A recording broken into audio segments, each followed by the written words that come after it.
The wind crawled across the lonely plains like a wounded animal, carrying dust, secrets, and the rumors of men far more dangerous than the storms that swept this land.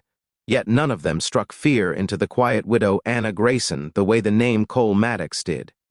She had heard of him long before she ever saw him, an outlaw turned ranch rider, a gunman with too many scars and too much silence, a man who walked like he had outlived every friend he ever had. Some said he killed for money, some said he killed for mercy, some whispered he was a devil wearing a man's skin, but none of that mattered the day he rode up to her broken fenced farm, with blood dripping from his arm and exhaustion painting shadows beneath his eyes. And even then, even before he spoke, she had already whispered the warning that felt like a prayer, "Please don't come inside." Maybe it was fear. Maybe it was instinct. Maybe it was because she had lived long enough to know that every dangerous man carried a past with teeth. She stood in her doorway clutching the old rifle that had once belonged to her late husband, though it shook in her hands because she knew she wasn't as strong as she pretended to be. Cole's horse snorted, kicking dust, and the man himself swayed in the saddle like his body was fighting to stay upright. "Ma'am," he rasped, voice low and raw, "I just need a place to stop the bleeding. I won't harm you." But promises meant little out here. The frontier was full of men who said the right things and still left ruin behind. Yet something in his eyes, tired, haunted, pleading, cut through her fear like a knife through cloth. She didn't lower the rifle, but she didn't raise it either. She kept repeating, almost whispering to herself, "Please don't come inside." He nodded once, slow, as if he understood wounds far deeper than the one on his arm. "Then I'll sit right here," he murmured, sliding off his horse and collapsing against her porch post. She gasped and nearly dropped the rifle as fresh blood pooled beneath him. Against her better judgment, against the boundary she swore to protect, she found herself kneeling beside him. "You're going to die," she whispered. "I've been closer before," he muttered, managing a ghost of a smile. "Just need water, and a stitch or two." Anna tried to hold her ground, tried to remind herself that letting him in could bring more than trouble. It could bring the past she buried. But as he struggled to breathe, the kindness she thought had died with her husband surged back to life. She brought water. She tore cloth for bandages. She tried not to look into those eyes that seemed to memorize her face with every shaky blink. She worked silently, and he endured silently, until she said, barely audible, "If you die on my porch, the vultures will blame me." "Can't have that," he breathed. And so, inch by inch, she broke her own rule and dragged him inside, refusing to acknowledge the way his presence filled the room with heat and danger and something she no longer recognized, hope. As she stitched his wound, her hands trembling, she asked, "Who's after you?" "Someone who doesn't forgive," he replied. "You should have left me outside." She felt the warning inside those words, but something stubborn rose in her chest. "I'm no stranger to danger," she said. "You're not the scariest thing to walk through that door." When he finally slept on her sofa, the lamp casting a warm glow on his battle-scarred face, Anna stood watching him, realizing with unease that this was a man who wanted nothing from her except to survive the night. But she feared he might awaken something in her heart she had long buried. The next morning she awoke to find him trying to stand, jaw clenched against pain. "You should be resting," she scolded. He shook his head. "I can't stay. If they tracked me this far—" A gunshot cracked through the morning like thunder. Cole shoved Anna behind the table just before another bullet shattered her window. She screamed, more in shock than fear, as 3 riders thundered into view. "They found me!" Cole growled, grabbing his gun with shaky fingers. Anna grabbed her rifle, anger burning hotter than terror. "This is my home," she snapped. "They don't get to tear it apart." Cole stared at her, surprised by her courage. "You shouldn't have let me in," he murmured, "because now you're in the crossfire." She glared back. Then fight. What followed was chaos and dust and the deafening crack of bullets. Cole moved like a man who had nothing left to lose, firing with deadly precision even through his pain. Anna, trembling but determined, took her own shots with the rifle she hadn't touched since her husband died. When the dust settled, 2 attackers lay on the ground, and the 3rd fled. Cole collapsed against the railing, breathing hard. Anna rushed to him, heart racing as she realized how close death had come for both of them. "You brought danger to my door," she whispered. "I told you not to come inside." Cole looked up, eyes burning with something deeper than apology. And yet, you still saved me. She wanted to stay angry. She wanted to push him away, but the truth hit her harder than the gunshots. She didn't want him to leave. Not yet. Not ever, maybe. The way he looked at her, full of gratitude and quiet longing, made her chest tighten. "You're trouble," she whispered. "Always have been," he admitted softly. "But I won't forget what you did today." She didn't know how to answer that, so she simply turned away, trying to hide the warmth rising in her cheeks. That night, as he rested once again on her sofa, he whispered into the dim room, "I don't want to bring you pain, Anna. I just didn't know where else to go." The sound of her name in his voice shattered the last of her defenses. She sat beside him, hands clasped in her lap. "I don't want you here," she lied. "But I can't send you away either." His eyes searched hers. "Why?" Her breath caught. "Because the moment you fell on my porch, bleeding and stubborn, something in me woke up, something I thought was dead." Cole's voice softened. "You don't need a man like me." "Maybe not," she whispered. "But maybe I need someone who knows what it means to survive." His fingers brushed hers, just a whisper of a touch, yet enough to send a storm through her. She didn't pull away, she didn't want to. She only said the words again, this time with a tremor of fear and longing tangled together, "Please don't come inside." But the way she stared at him, the way her breath lingered in the space between them, every part of her begged the opposite. And Cole, dangerous as he was, wanted nothing more than to step fully into the one place that had ever felt like home.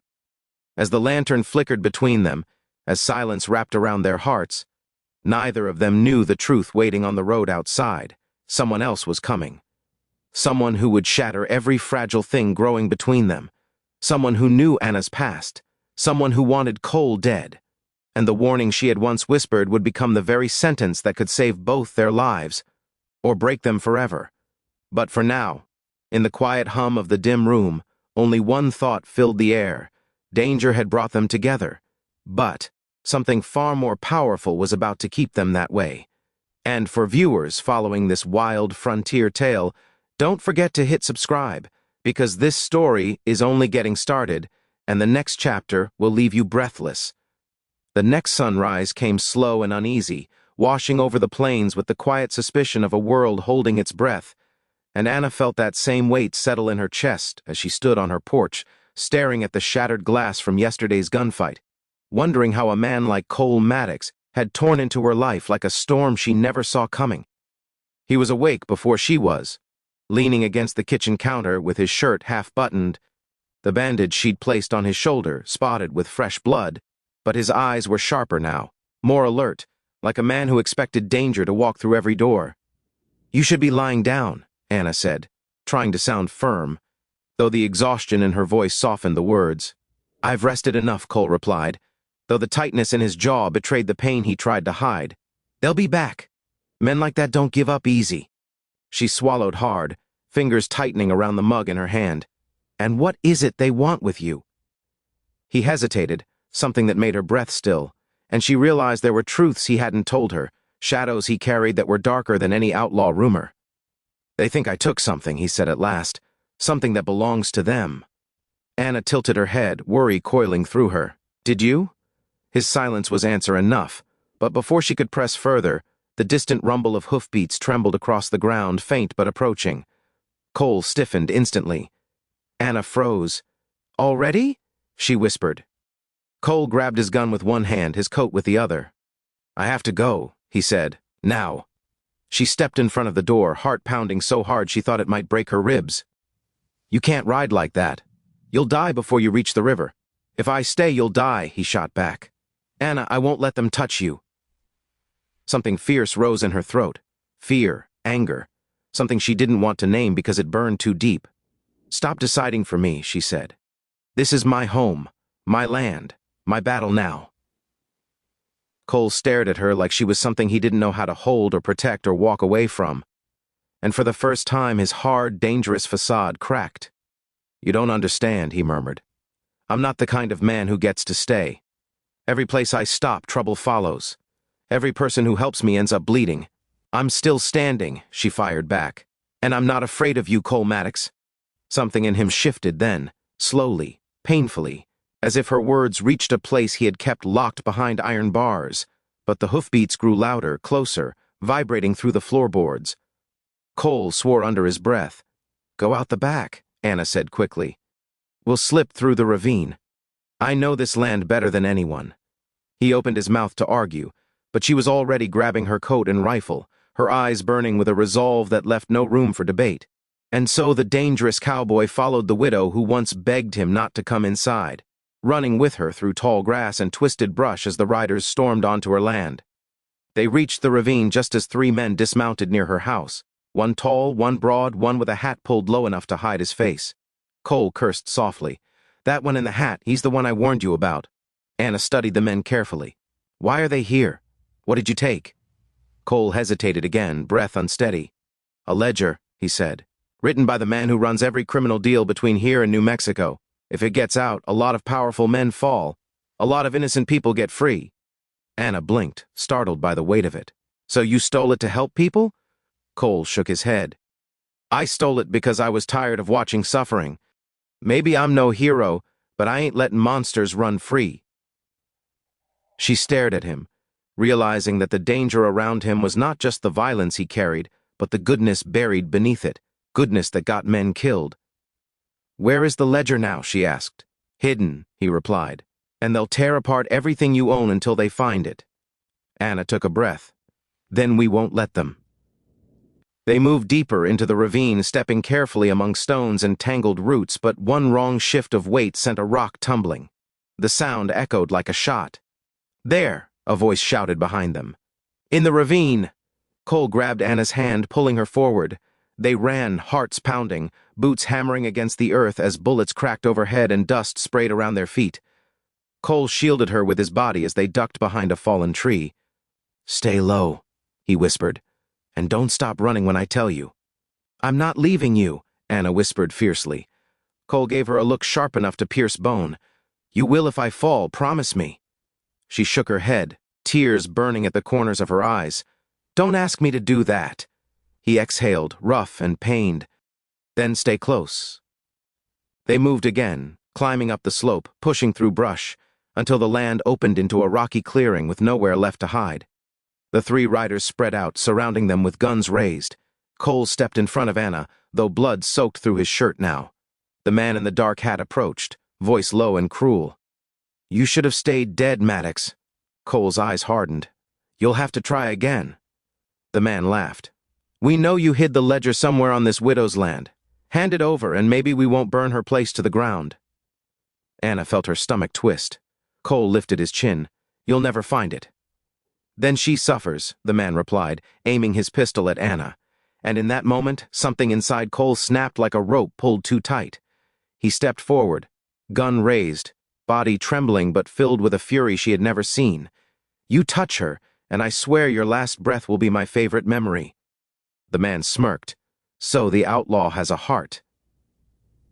Anna's pulse thrashed wildly as Cole fired first. Chaos erupted.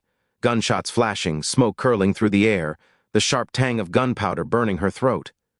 Cole fought like a man desperate, deadly, unstoppable even through pain. Anna fired too, her rifle steady despite her shaking hands. One rider fell, then another.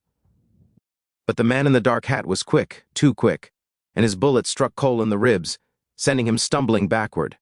"Cole!" Anna screamed, firing at the man with all the fury in her soul. Her shot grazed his arm, making him curse and retreat behind a boulder. Cole collapsed, clutching his side. Anna dropped to her knees beside him, hands trembling as she pressed against the wound. "Stay with me," she begged. "Stay awake." He winced. "I told you, I bring trouble." "Then let me handle it," she whispered fiercely. She stood, lifting her rifle again as the man in the hat stepped out, aiming straight at her. His grin was cold. "You should have stayed a quiet little widow." But before he could fire, a shot rang from behind him. He jerked forward, falling to his knees, then collapsed face first into the dirt. Anna gasped as a familiar old sheriff rode into view. Sheriff Doyle, her late husband's friend. "Heard gunfire all the way from town," he said, lowering his smoking gun. "Seems I arrived just in time." Anna rushed back to Cole, tears streaking her dusty cheeks. Doyle knelt beside them, examining the wound. It's bad, he muttered. But he's a tough man. He might make it. Cole's eyes fluttered open weakly. Anna, she held his face gently. Don't you dare die, she whispered. Don't you leave me. His voice cracked. Didn't think any place could feel like home again. Her heart broke open at his words. Doyle helped her get Cole onto his horse, and they brought him back to her home, a home that looked battered, broken, but still standing. For days, Anna cared for him, refusing sleep, refusing to let fate steal him away. And Cole fought, because for the first time in years, he had something worth fighting for. When he finally woke fully, healed enough to stand, Anna found him on the porch staring at the sunrise like a man seeing color for the first time. You should be resting, she said softly. I feel better out here, he replied, then smiled faintly. Closer to you. She swallowed. You're leaving. It wasn't a question. It was a wound. Cole nodded slowly. If I stay, you'll always be in danger. The men behind that ledger won't stop. She stepped closer. So what will you do? Finish this, he said. Expose every name in that book. End it for good. And then, Anna whispered. His eyes softened. Then I come home. Her breath trembled. Home? His voice dropped to a vow. If you'll have me. She felt tears sting her eyes, but they were warm this time. Hopeful. I warned you not to come inside, she whispered. Cole took her hand, lifting it to his chest. I know, he murmured, but I think I belong here. She leaned into him, forehead against his, letting her heart choose for once. Come back to me, she whispered. I will, he promised. No matter what. Cole Maddox rode away that afternoon, not as a hunted outlaw, not as a wounded stranger, but as a man fighting his way back to the woman who healed him. And Anna watched him disappear into the horizon, believing, for the first time since her husband died, that love could return even to a heart wrapped in thorns. Their story wasn't over, it was just beginning. And for everyone watching this journey unfold, don't forget to subscribe to the channel, because this tale of danger, love, and redemption is far from finished, and the next story might just take your breath away.